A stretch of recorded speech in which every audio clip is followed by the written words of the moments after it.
with David here.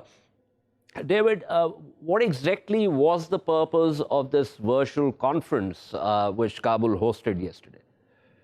The so-called peace process, and I say so-called because there's been really no peace so far, but rather there's been increased violence in the last 3 months since the withdrawal agreement that the United States signed with the Taliban, has lost momentum. A lot of people are questioning whether it has any real substance to it. And so this was an effort by the Afghan government and the U.S. government and other governments who support it.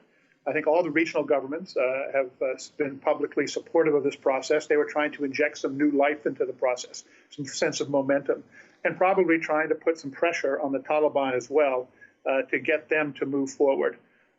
Because so far, as I said, the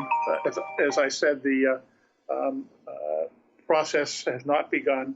The promised intra-Afghan talks that were supposed to begin on March 10th have not begun.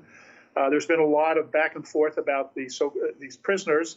Unfortunately, this whole prisoner thing was something that was promised by the U.S. but never agreed to by the Afghans.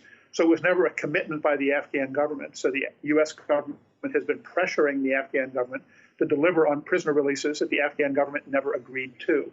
That has now come up against the problem that there are a large number of prisoners who are accused of, who most Afghans believe have carried out some really horrible crimes.